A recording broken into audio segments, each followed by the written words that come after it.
오늘 이 교회에 대한 말씀 제목이 하나님의 은혜의 경륜 교회 이렇게 되어 있습니다. 이게 참 어려운 말이 이렇게 나와 있어요. 하나님의 은혜라 그러면 거기까지는 알겠는데 뒤에 경륜이라고 하는 말이 붙어서 이게 뭔 말인가 이렇게 어려우실 텐데 사실 어려운 건 아닙니다. 어려운 말은 아닌데 한자어로 되어 있어서 조금 어렵게 느껴지는 것 뿐이고요.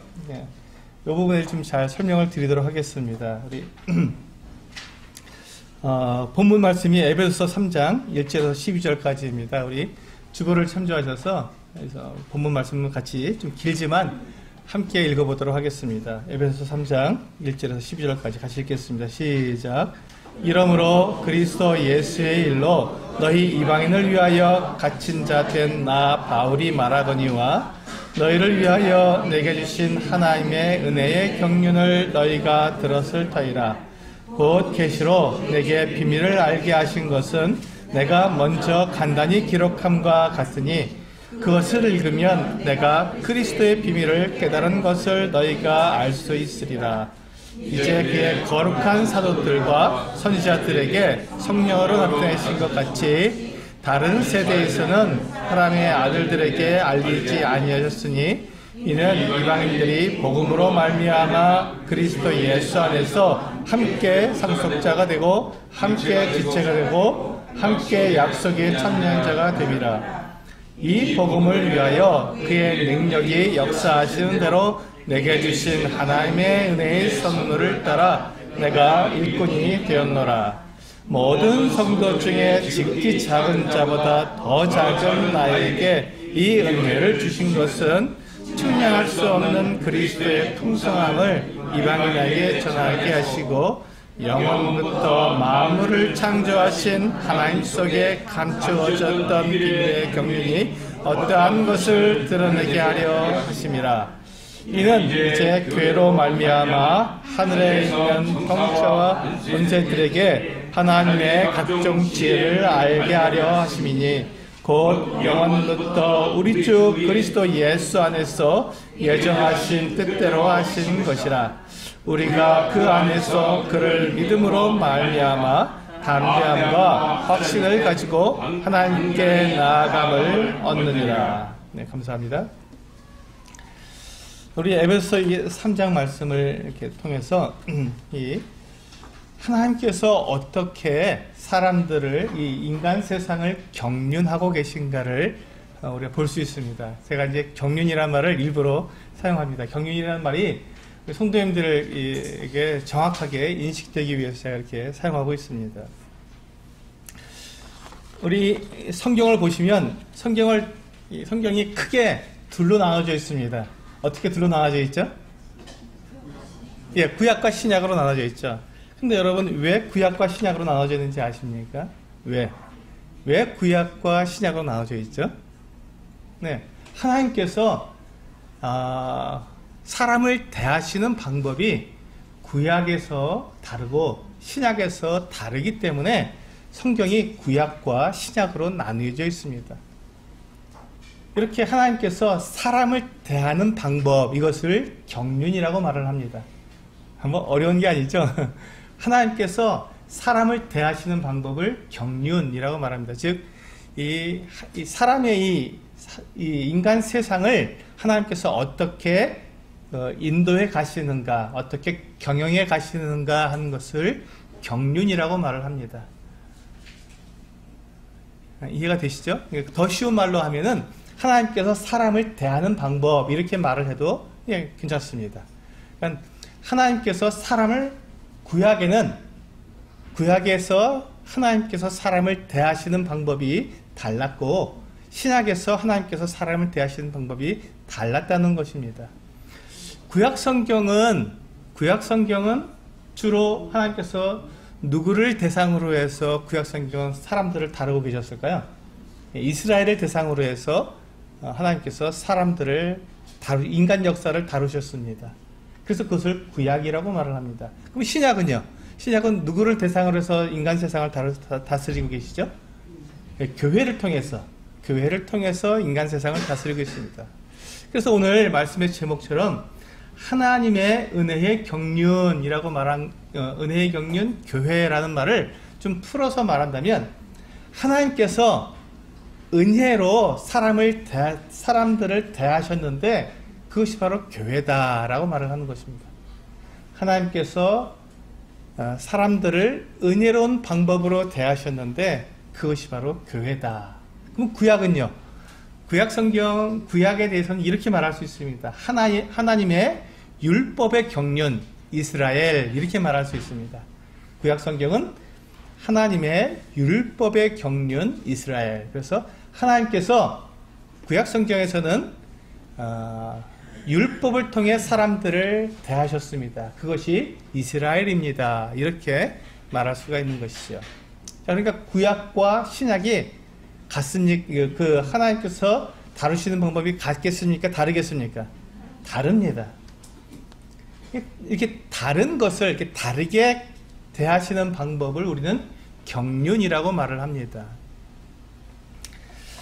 그래서 하나님께서 지금 우리가 이 신약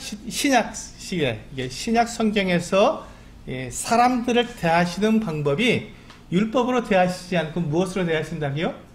은혜로 대하신다고요. 그게 바로 이제 오늘 말씀의 제목입니다. 이 신약 시대에는 하나님께서 사람들을 법으로 율법으로 대하시지 않고 은혜로 대하신다. 그런데 그것을 교회를 통해서 드러내신다라고 말씀하시고 계신 것입니다. 그렇다면 하나님께서 이 은혜로 사람들을 대하신다는 것이 과연 무엇일까요? 하나님께서 사람들을 은혜로 대하신다는 것이 과연 무엇일까요? 그것이 바로 우리가 조금 전에 주님 앞에 주의 만찬을 통해서 우리가 주님의 그 죽으심을 기억했습니다. 주의 만찬을 통해서 우리가 하나님께서 우리를 어떻게 대하셨는지를 우리가 기억했습니다. 그것이 바로 은혜입니다. 은혜라는 것이 바로 예수 그리스도께서 우리를 대신해서 죽으셨다는 것. 그분은 아무 죄가 없으셨는데도 불구하고 우리를 살리려고 우리를 대신해서 죽으셨다는 것을 우리는 은혜라고 말을 합니다. 그래서 우리는 사실 하나님께 나와서 예배드릴 자격이 있는 사람입니까? 그런 자격이 우리는 없는 사람들입니다. 우리는 하나님께 나와서 예배를 드릴 만큼 그렇게 우리가 그런 자격을 우리가 가지고 있지 못합니다. 우리가 이렇게 매일매일 살아가면서도 우리가 예수 그리스도를 믿고 거듭난 이후에도 하나님의 그 놀라운 은혜와 사랑을 받은 이후에도 지금 오늘날에도 우리가 어제 하루를 생각해봐도 지난 일주일만 생각해봐도 우리가 정말 하나님께 나와서 예배를 드릴 수 있을 만큼 그렇게 자격을 갖추고 당당한 사람들인가를 생각해보면 사실 그렇지 못하다는 것이죠. 그렇게 자격도 없고 당당함도 없는 우리가 하나님께 나와서 하나님을 예배할 수 있다는 것, 그것이 은혜입니다.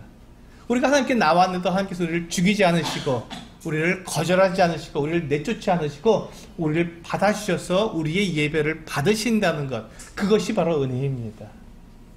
근데 그것이 어떻게 됐다고요? 그것이 바로 이 예수 그리스도로 말미암아서 우리에게 주어졌다는 것이죠. 우리가 그 같은 자격을 얻을 수 있는 것, 우리가 그것은 원래는 자격도 없고 우리의 상태가 그렇지 못한데도 불구하고 나와서 하나님께 예배 드릴 수 있는 자, 왕같은 제사장으로서 거룩한 나라로서 하나님께 나와서 예배를 드릴 수 있는 그 자격을 우리가 얻게 된 그 이유가 뭐라고요? 누구 때문에 그렇습니까? 예수 그리스도 그분 때문에 그렇습니다. 예수 그리스도 바로 그분 때문에 그렇다는 것. 그러니까 우리가 하나님께 나와서 내가 하나님을 예배할 수 있는 예배자가 된 것이 나의 공로가 아니라 누구의 공로라고요? 예수 그리스도의 공로라는 것. 바로 그것이 바로 우리가 은혜라고 말을 하는 것입니다.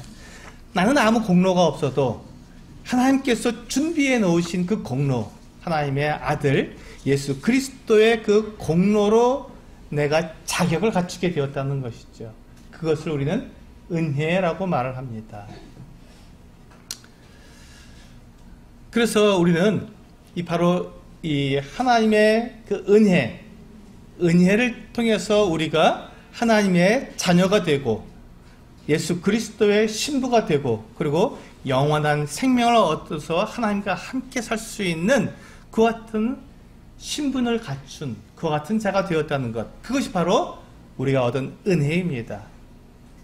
근데 그 은혜를 가만히 생각해 보세요. 그 은혜가 무엇을 가리키고 있습니까? 교회를 가리키고 있지 않습니까? 우리가 그렇게 하나님의 은혜로 거듭난 사람들, 구원받은 사람들이 모인 그 모임을 뭐라고 말한다고요? 교회라고 말을 합니다. 그러니까 하나님의 은혜의 경륜, 하나님께서 은혜로 사람들을 대하셨는데 그 은혜로 사람들을 대하신 그 결과가 바로 교회로 이루어졌다는 것입니다. 교회는 하나님의 은혜의 집합체입니다. 하나님의 은혜의 결정체, 그것이 바로 교회죠. 그러니까 교회가 하나님께서 보실 때 이 교회가 얼마나 사랑스럽고 얼마나 아름다우며, 그래서 하나님께서 제가 첫 번째 시간 교회는 무엇인가의 첫째 시간에 말씀드린 것처럼 이 교회는 하나님의 보배다 라고 말씀드린 것입니다. 하나님의 은혜의 결정체로 모여진 하나님의 은혜의 결정체인 교회를 볼 때 하나님은 그 교회가 그렇게 사랑스럽고 그렇게 귀하고 그렇게 그 품 안에 두셔서 하나님의 그 영광을 나타낼 수 있도록 자랑하고 싶은 그 같은 존재가 바로 교회라는 것입니다. 그것이 바로 교회라는 것이죠. 그래서 이 은혜의 경륜, 이 은혜로 하나님께서 사람들을 대하시는 방법에 대해서는 본문에서 이제 이것을 비밀이라고 말씀하고 있습니다. 우리 본문을 보시면요, 3절에 보시면, 3절에 보시면 곧 계시로 내게 비밀을 알게 하신 것은 이렇게 말씀하고 있습니다. 비밀이라고. 예. 이것이 왜 비밀일까요? 또 4절을 보시면 내가 그리스도의 비밀을 깨달은 것을 너희가 알 수 있으리라. 그래서 그리스도의 비밀이라고 말씀하고 있습니다. 그 다음에 그 5절은요, 이 바울이 깨달은 그리스도의 비밀이 뭐냐면 거룩한 사도들과 선지자들에게 성령으로 나타내신 것 같이 다른 세대에서는 사람의 아들들에게 알리지 아니하셨으니라고 말씀하고 있습니다. 그러니까 지금 이 은혜의 경륜을 비밀이라고 말씀하고 있는데, 이 비밀이라고 말씀하신 그 이유는 이것이 어떤 굉장히 영적으로 신령한 어떤 특별한 몇몇 사람들만 겨우 알 수 있는 그런 어떤 특별한 것이기 때문에 비밀이 아니라 하나님께서 알려주시지 않으셨기 때문에, 다른 세대에는, 지금 그 다른 세대라는 말은 구약이라는 뜻입니다. 구약시대에는 알려주시지 않으셨기 때문에 사람들이 몰랐다는 것이죠. 그래서 비밀이라는 것입니다. 감추어져 있다 라는 말로 그것을 비밀이라고 말을 합니다. 그것을 우리가 이제 그렇다면 이 감추어져 있던 이 비밀의 내용이 뭘까요? 하나님께서 이 은혜의 경륜을 비밀이라고 말씀하셨고, 이 비밀은 그리스도의 비밀이며 이것은 다른 세대, 구약시대에는 알려주지 않으셨는데 그 알려주지 않은 내용이 뭘까요? 6절에 나와 있습니다. 한번 6절 보실까요? 6절 같은 한 목소리로 같이 읽어보시겠습니다. 6절 시작. 이는 이방인들이 복음으로 말미암아 그리스도 예수 안에서 함께 상속자가 되고 함께 주체가 되고 함께 약속에 참여하는 자가 되리라. 여기 보시면 이방인들이, 그러니까 지금 이 말씀은 뭐냐면, 이 구약 성경에서는 지금 이스라엘을 중심으로 하나님께서 사람들을 대하셨기 때문에 이스라엘이 하나님의 사랑을 입었고 이스라엘을 통해서 하나님께서 영광을 나타내시는 걸 다 알고 있었습니다. 하나님께서 지금 쓰시는 도가 이스라엘이구나 하는 것을 다 알고 있었는데, 그럼 이방인들은요? 이방인들은 아니었습니다. 이방인들은 전혀 하나님께 쓰임을 받을 수 없던 사람들이었던 것이죠. 그런데 그것을 사람들은 다 그렇게 알고 있었던 거예요. 그러니까 이방인이란 누구냐면요, 이스라엘 사람들을 뺀 나머지 사람들이 다 이방인이에요. 지금 우리들은 어떻습니까? 우리 대한민국 사람입니까? 이스라엘 사람입니까? 대한민국 사람입니다. 그러니까 우리는 이방인입니까? 아니면 이스라엘 사람입니까?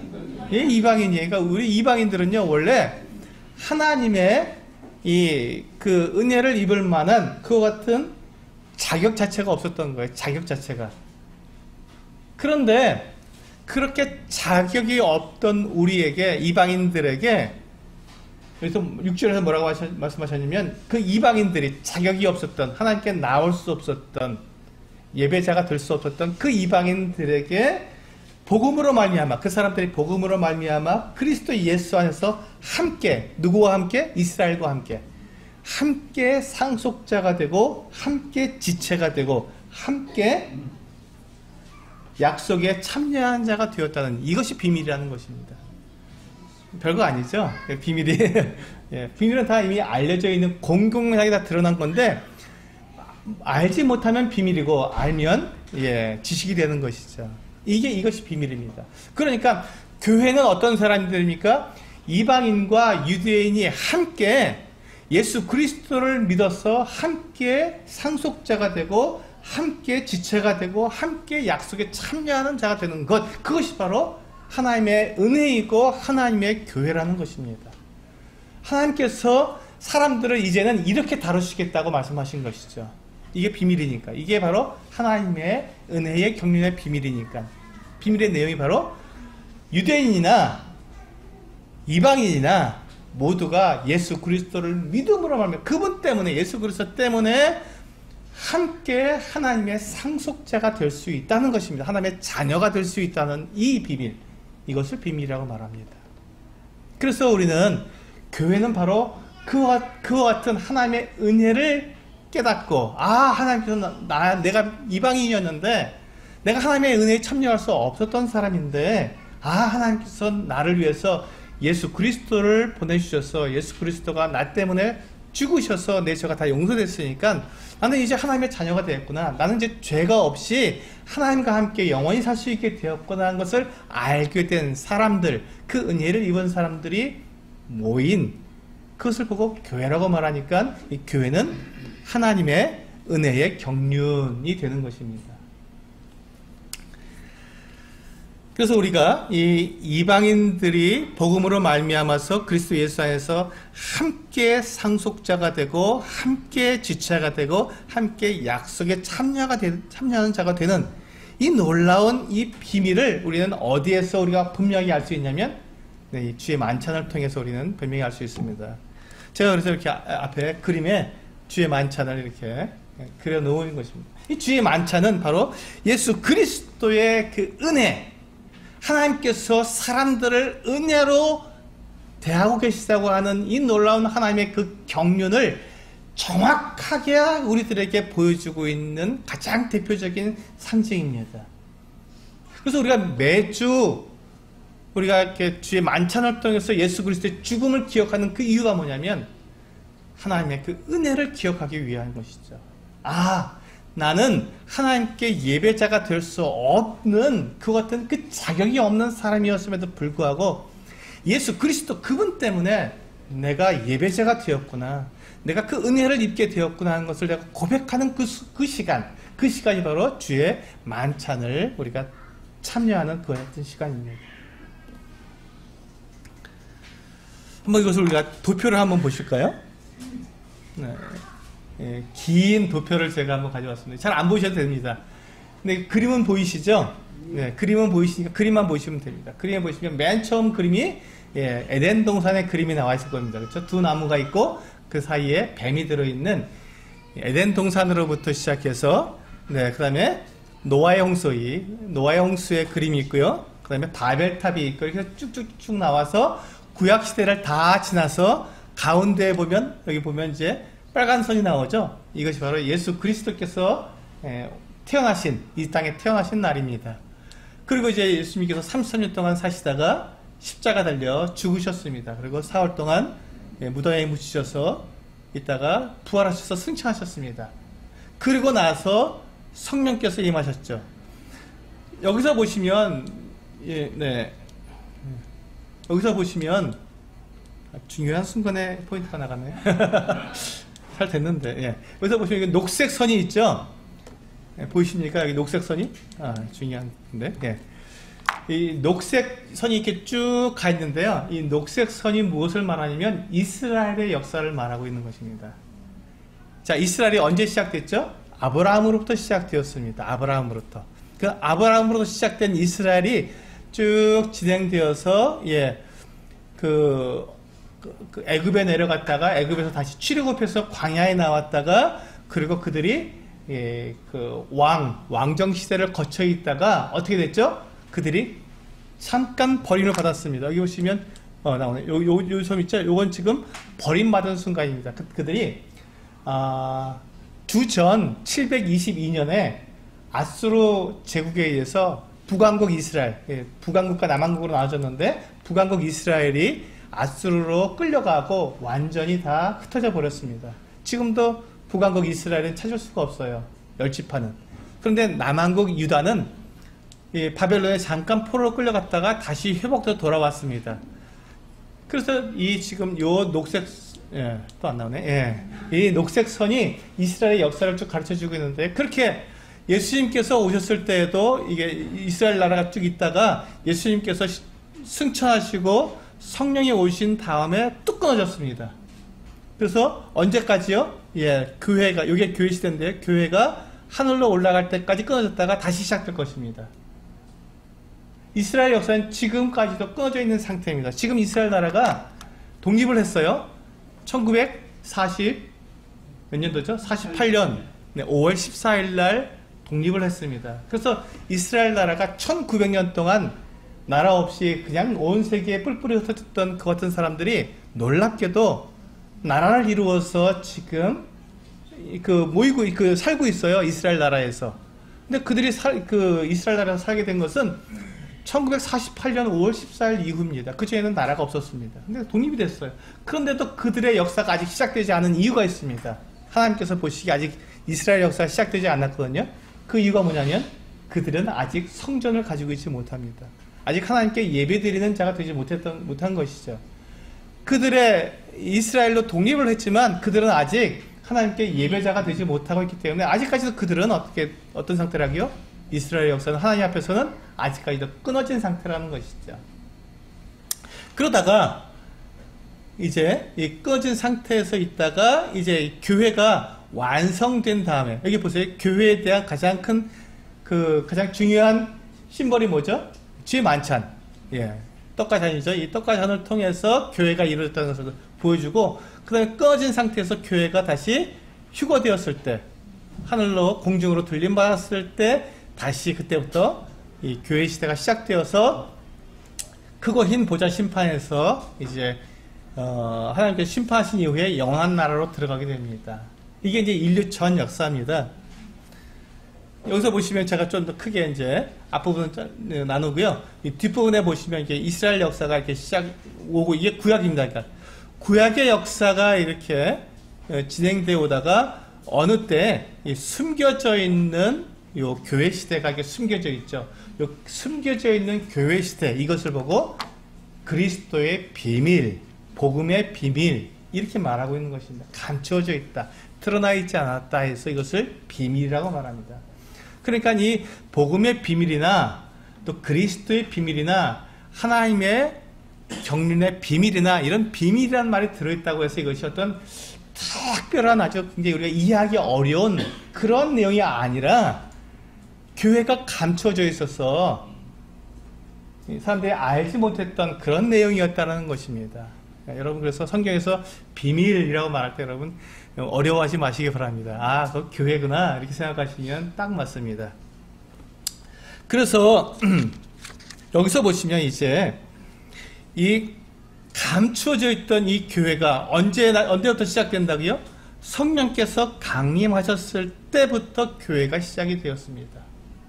그리고 이제 교회는 매주 이와 같이 떡과 잔을 나누면서 주의 만찬을 대하면서 예수 그리스도 하나님의 그 은혜를 나누는 경험하고 하나님의 은혜를 기억하는 그와 같은 시간을 통해서 예배자가 되어서 하나님께로 우리가 완성되어 가는 것이죠. 이것이 바로 이제 교회입니다. 하나님께서 사람들을 은혜로 부르셔서 이 교회에 더하게 하신 것입니다. 사실 우리는 자격이 없는 사람들입니다. 그렇죠?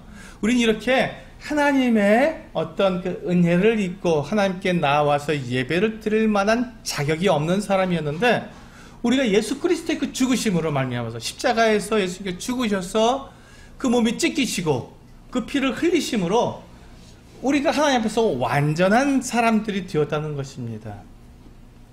이것이 바로 하나님의 은혜의 경륜이고 하나님께서 우리에게 주신 비밀입니다. 그래서 만약에 우리가 이 구약 성경에 나타난 요 기준, 구약 성경은 무엇을 기준으로 하나님께서 사람들을 다루신다고요? 율법을 통해서 다루신다고요. 율법을 통해서. 만약에 우리가 지금 또 은혜가 아니라면, 우리가 왜 은혜냐, 우리가 지금 왜 은혜의 시대에 살고 있느냐라고 물으신다면, 우리가 만약에 하나님의 율법을 기준으로 해서 우리를 체크해 본다면, 우리의 자격이 어떤지 한번 체크해 본다면, 지금 여기 계신 저를 포함해서 여기 계신 모든 분들 중에 단 한 사람도, 사실 이 지구상에 살고 있는 단 한 사람도 하나님의 그 율법의 기준으로는 하나님께 예배자로 나오시는 사람이 없다는 것입니다. 그 자격을 가질 사람이 단 한 사람도 없다는 것입니다. 단 한 사람도 없다는 것입니다.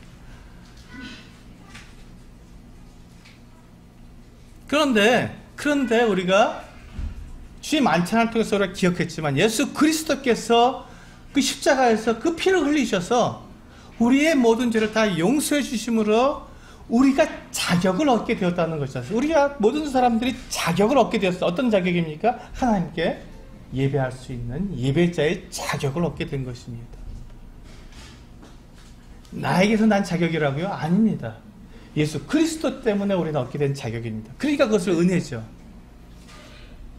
나는 하나님께 나아갈 수 있는, 도저히 내가 아무리 노력하고 아무리 애쓰고 내가 내 모든 것을 다 내어드린다 할지라도 그 자격을 도무지 얻을 수 없는 사람인데, 그 자격을 하나님께서 마련해 주신 거잖아요. 하나님께서 예수 그리스도를 통해서 우리에게 그 자격을 마련해 주셨잖아요. 그래서 그 자격을 예수 그리스도를 통해서 내가 얻게 되었을 때 그것을 은혜라고 말을 합니다. 그래서 이제 그것을 우리가 빚쟁이라고 말을 하죠. 우리가 빚을 졌습니다. 하나님께. 어떤 빚을 졌죠? 죄의 빚을 졌죠. 하나님께 죄 때문에 우리는 하나님께 도저히 나아갈 수 없는 그와 같은 사람들이었는데, 그 빚을 누가 갚아주셨다고요? 하나님이 갚아줘 버리신 거예요. 하나님이 됐다. 네가 아무리 해도 빚을 갚을 수 없으니 내가 그 모든 빚을 다 갚아버리겠다. 없애버리겠다고 하나님께서 빚을 다 없애주셨습니다. 그럼 여러분, 그것을 뭐라고 표현합니까? 은혜를 입었습니다라고 말하죠. 아유, 하나님 정말 제가 하나님께 은혜를 입었네요. 감사합니다라고 말할 수밖에 없죠. 그것이 바로 복음입니다.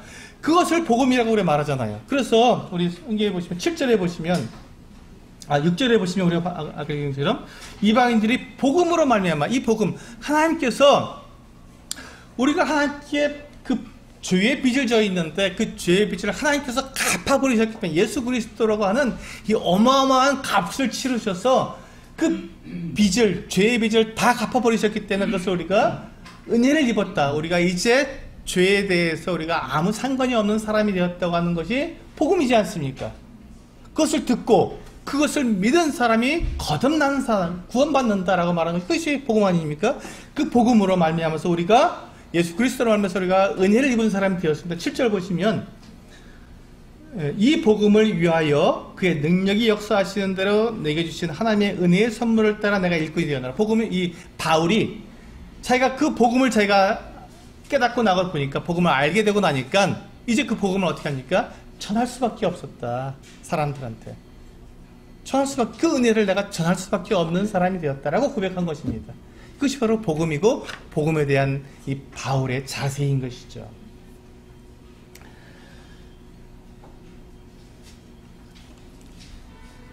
우리 로마서 1장 16절과 17절 말씀 같이 읽어보시겠습니다. 주보를 참조해 보시면 되겠습니다. 로마서 1장 16절 17절 시작. 내가 복음을 부끄러워하지 아니하노니 이 복음은 모든 믿는 자에게 구원을 주시는 하나님의 능력이 됨이라. 먼저는 유대인에게요 그리고 헬라인에게로다. 복음에는 하나님의 의가 나타나서 믿음으로 믿음에 있게 하나니 기록된 바 오직 의인은 믿음으로 말미암아 하리라 함과 같으리라. 여기 보시면 복음은 우리가 복음으로 우리가 알게 되고, 복음을 우리가 듣게 되고, 복음을 우리가 믿게 되어서 우리가 예수 그리스도로 말미암아서 우리가 은혜를 입게 되었는데, 그 복음이 무엇입니까? 복음은 모든 믿는 자에게 구원을 주시는 하나님의 능력이라고 말씀하고 있습니다. 누구에게 구원을 주신다고요? 믿는 자면 누구든지입니다.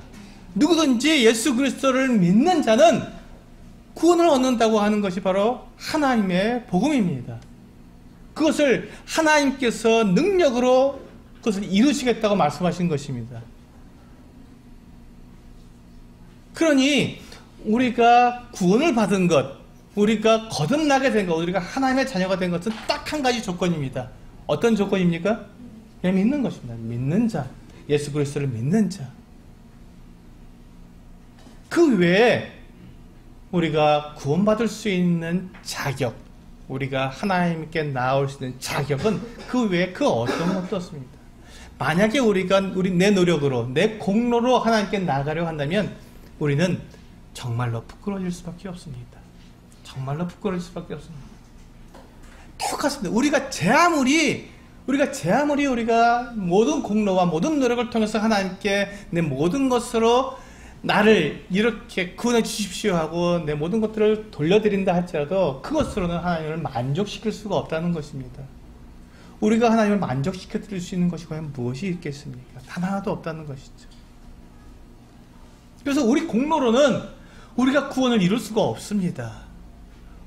우리의 행위로는 우리가 하나님께 의롭다함을 얻을 수가 없는 것이죠. 그래서 복음에는 하나님의 의가 나타난다고 말씀해요. 그래서 우리가 그 율법으로 이 구약 시대에 있었던 이 율법을 가지고 우리를 딱 보게 된다면 우리 중에 그 누구도 구원받을 사람이 없기 때문에 하나님께서 새로운 의, 너희가 그것을 가지고는 의를 얻을 수, 너희 행위로 얻을 수 있는 의는 없다. 그래서 내가 너에게 새로운 의를 주겠다 하고 17절에 말씀하고 있죠. 복음에는 하나님의 의가 나타나서 믿음으로 믿음에 이르게 하나니, 이렇게 말씀하고 있습니다. 하나님의 의가 있어야 한다는 것입니다. 그것을 복음에 넣으셨다는 것. 그것을 이제 로마서 3장에서 우리 다시 볼 수 있습니다. 로마서 3장을 한번 보실까요? 같이 읽어보겠습니다. 로마서 3장 20절에서 24절에 있는 말씀, 네, 주보를 보시고 로마서 3장 20절 24절 말씀 같이 읽겠습니다. 시작. 그러므로 율법의 행위로 그의 앞에 의롭다 하심을 얻을 육체가 없나니 율법으로는 죄를 깨달음이라. 이제는 율법 외에 하나님의 한 의가 나타났으니 율법과 선지자들에게 증거를 받은 것이라. 곧 예수 그리스도를 믿음으로 말미암아 모든 믿는 자에게 미치는 하나님의 의인이 차별이 없느니라. 모든 사람이 불 범하였으며 하나님의 영광에 이르지 못하더니 그리스도 예수 안에 있는 성령으로 말미암아 하나님의 은혜로 값없이 의롭다 하심을 얻은 자 되었느니라. 여기 보세요. 제가 말씀드린 게 로마서 3장의 분명히 나타나지 않습니까? 우리가 이 율법으로는 하나님 앞에 의롭다함을 얻을 육체가 없다고 분명히 선언하셨습니다. 그래서 하나님께서 새로운 의, 하나님의 의를 우리에게 준비해 주셨는데 율법 외에 하나님의 한 의가 나타났다고 말씀하셨고, 그것이 바로 22절에 보니까 곧 예수 그리스도를 믿음으로 말미암아 모든 믿는 자에게 미치는 하나님의 의다 라고 말씀하십니다. 우리의 의가 아니라 누구의 의라고요? 하나님의 의다. 이 하나님의 의를 누구에게 주셨다고요? 그렇습니다. 모든 믿는 자예요. 열심히 행하는 자가 아니고, 율법을 지키는 자가 아니고, 내 재산을 다 드리는 자가 아니고, 나를 불사르게 내어주는 자가 아니고, 모든 믿는 자에게 이 하나님의 의를 주셨다는 것입니다. 내 의는 아무것도 아니고, 내 의는 더럽고 추하며 부끄러워서 하나님께 내놓을 수가 없으니까 그것을 내놓고 버려버리고 하나님의 그 완전하신 의, 하나님의 그 거룩한 의로 내가 받으라는 것입니다. 누가 준비해 주셨다고요? 그 의를? 하나님께서 직접 준비해 주셨지 않습니까? 누구를 통해서? 예수 그리스도를 통해서 완전하게 준비해 주신 그 의, 그 하나님의 의를 우리가 입으라는 것이죠. 가지라는 것이죠. 그러면 우리가 하나님 앞에 나아갈 때 하나님의 그 완전한 의를 가진 사람이 되었으니 우리가 부끄럽습니까? 아니면 당당합니까? 당당하지요. 그래서 우리는 하나님께 이렇게 우리가 지난 일주일 동안 우리의 삶을 돌아보면 부끄럽고 하나님 정말 제가 하나님께 나올 수 있는 자입니까? 라고 말할 정도로 우리가 하나님의 이 주님의 그 몸과 피를 상징하는 이 떡과 잔을 나누기에 우리가 부족한 자격이 없는, 정말 나를 돌아보면 나 같은 자가 어떻게 하나님 예수 그리스도의 몸에 참여할 수 있을까라고 우리가 내 자신을 자책할 수 있어도 우리가 당당하게 떡에 참여하고 잔에 참여할 수 있는 그 이유가 뭡니까? 하나님의 의, 모든 믿는 자에게 주신 하나님의 의 때문에 우리는 예배자가 되어서 주님을 기억하고 주님께 감사할 수 있는 사람이 되었다는 것입니다. 그것이 바로 이 도표가 우리에게 보여주는 것이고 하나님의 경륜이 우리에게 보여주는 것입니다.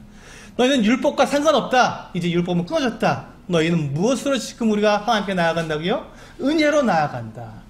그것이 바로 하나님의 은혜의 경륜이다. 그리고 그것을 우리는 교회라고 말을 하고, 그래서 지금 우리가 요 은혜를 입는 요 시대를 교회 시대 또는 은혜의 시대, 신약 시대 이렇게 말을 하고 있는 것입니다. 그래서 우리가 하나님께서 만약에 우리를 율법이라는 렌즈, 제가 안경을 꼈죠. 이 안경에다가 율법이라고 딱 쓰고 율법으로 쫙 사람들을 보면요, 참 사람들이 가관인 거예요. 야, 너 어떻게 그렇게 살고든 네가 예수를 믿는다고 하냐, 네가 어떻게 그렇게 하고든 네가 예배를 드린다고 나온다고 하냐 하는 말밖에 할 수가 없습니다. 율법의 잣대로 우리를 하나하나 재기 시작하고 매일매일의 삶 속에서 내가 하는 말, 내가 하는 행동, 내가 하는 생각, 이 모든 것들을 다 율법이라는 렌즈를 끼고 하나하나 감시를 해보면요, 우리는 그 누구도 하나님 앞에 나와서 그냥 주여 저는 죽을 수밖에 없는 죄인입니다라고 밖에 할 수밖에 없고, 감히 주님의 떡과 잔에 참여할 수 없는 그와 같은 사람들밖에 될 수가 없습니다. 그런데 그 렌즈를 바꿔버리십시오. 율법이라는 렌즈를 바꾸어서 예수 그리스도라고 하는 그 렌즈를 딱 끼는 순간 어떻게 됩니까? 예수 그리스도께서 우리를 위해서 그 몸을 찢기셨고, 예수 그리스도께서 우리를 위해서 그 모든 피를 다 흘리셨기 때문에 우리는 이제 하나님의 의를 입게 되었습니다. 하나님의 의는 결코 부족하지 않습니다. 하나님의 의는 완전하며 완벽합니다. 그렇기 때문에 예수 그리스도라는 렌즈를 우리가 딱 끼고 우리를 바라보게 된다면 우리가 일주일 동안 살았던 그 모든 삶에 있어서의 그 부족한 부분들이 다 사라져버리고 무엇만 남습니까? 예수 그리스도 그분의 완전하심만 드러나게 되어서 하나님 우리를 보시기에 사랑스럽고 완전하며, 우리가 주님 앞에 나와서 예배를 드릴 때 하나님은 감격하시고 기뻐하시며 잠잠히 우리를 부르신다는 것입니다. 그래서 하나님은 우리와 함께 거하기를 기뻐하시는 것이죠. 무엇 때문에? 그 은혜 때문에, 예수 그리스도 때문에 그렇게 되는 것입니다. 이것은 우리가 생각해낼 수 있는, 사람들의 지혜로 이것을 생각해낼 수가 없죠. 어떻게 하나님 자신을 희생해서 사람을 거룩하게 만들어준다, 이건 사람이 생각해낼 수 없는 지혜입니다. 오직 하나님만 하실 수 있는 지혜죠. 그래서 우리가 여기 보시면 오늘 본문 말씀 에베소 3장 12절 말씀을 보고 정리하도록 하겠습니다. 12절 말씀을 한번 우리 같이 읽어보시겠습니다. 이게 우리 금주의 묵상 구절입니다. 같이 읽겠습니다. 시작. 우리가 그 안에서 그를 믿음으로 말미암아 담대함과 확신을 가지고 하나님께 나아감을 얻느니라. 보세요. 우리가 그 안에서 예수 그리스도 안에서 그를 믿으면, 예수 그리스도를 믿음으로 말미암아 무엇을 가진다고요? 담대함을 가진다고요. 담대함을. 그리고 확신을 가진다고요. 어떤 확신? 그 확신을 가지고 내가 이제 하나님 앞에 내가 받아들여진 바 되고 영접된 사람이고 하나님의 사랑과 은혜를 입은 사람이라는 이 담대함과 확신을 가지고 어떻게 한다고요? 하나님께 나아감을 얻는다고요. 이것이 교회입니다. 이것이 교회입니다. 그래서 우리가 하나님께 나올 수 있는 이 교회가 되고 우리가 하나님의 은혜를 입을 수 있는 것은 하나님과 우리 사이에 누가 계시기 때문에? 예수 그리스도께서 계시기 때문에 그것이 가능합니다. 그래서 예수 그리스도는 하나님과 사람 사이의 중보자가 되시는 것이죠. 연결해 주시는 중보자가 되시는 것이죠. 그렇다면 하나님께서 우리를 예수 그리스도로 가는 렌즈를 끼고 예수 그리스도와 중보자를 사이에 두고 우리를 보고 계셔서 우리를 완전하다고 우리를 사랑한다고 말씀하시는데, 그럼 우리 성도들은 어떨까요? 교회 안에 있는 성도들은 성도가 성도를 바라볼 때 어떤 눈으로 바라봐야 할까요? 만약에 우리가 예수 그리스도를 빼고 성도와 성도를 그냥 있는 모습 그대로를 우리가 계속 살펴본다면 어떻습니까? 우리는 실망할 수밖에 없습니다. 어떤 성도가 내 마음에 들겠습니까? 네, 나도 내 자신도 나이가 내 마음에 들지 않는데 그렇잖아요. 어떨 때 우리가 가만히 생각해보면 내 자신이 내가 마음에 드십니까? 네, 나도 내가 참 마음에 들지 않는 구석이 참 많고 나도 나를 어쩔 수가 없는 게 너무 많은데 하물며 다른 사람이 어떻게 내 마음에 들겠습니까? 아무리 그가 성도라 할지라도 말입니다. 그래서 우리가 하나님께서 우리를 율법이라는 잣대를 보시면 우리가 결코 그 앞에서 우리가 설 수가 없는 것처럼 성도들에게도 마찬가지입니다. 성도들이 자기 기준, 사람들의 기준을 가지고 성도를 바라보게 되면요, 그 누구도 아무도 우리는 만족할 수 없고 함께 우리가 모여서 사랑한다고 고백할 수 없는 그 같은 대상이 된다는 것입니다. 그런데 우리가 이렇게 함께 모여서 서로 사랑한다 그러고 손잡고 기뻐하고 만날 때마다 사랑한다고 하고 이렇게 하는 이유가 뭡니까? 나와 우리 성도님들 사이에 무엇을 두었기 때문에? 예수 그리스도, 바로 그분을 두었기 때문에 그것이 가능하다는 것이죠.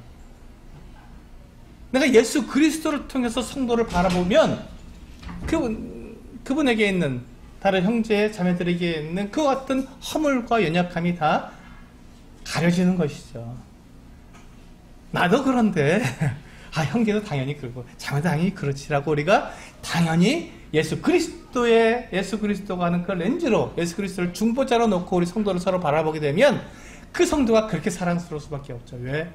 그분이 예수 그리스도가 나를 위해서 죽어주셨고 나를 의롭게 해주신 분이시기 때문에. 근데 그분이 바로 내 앞에 있는 이 형제 자매들과 함께 계시니 성도가 사랑스러울 수밖에 없는 것이죠. 하나님이 우리를 예수 그리스도 통해서 바라볼 때 우리가 사랑스럽듯이 우리가 예수 그리스도를 통해서 성도를 바라볼 때 그 성도가 사랑스럽고 아름다울 수밖에 없는 것입니다. 내 지체구나. 나와 한 몸이구나. 나와 영원히 함께 하나님 앞에 찬양과 경배를 드리는 예배자로서 살아갈 수 있는 그 같은 내 지체구나 하고 사랑할 수밖에 없는 것, 바로 예수 그리스도, 그분을 우리가 중보자로 놓았을 때 가능한 것입니다. 그래서 우리는 교회입니다. 은혜로 살아가는 사람들입니다.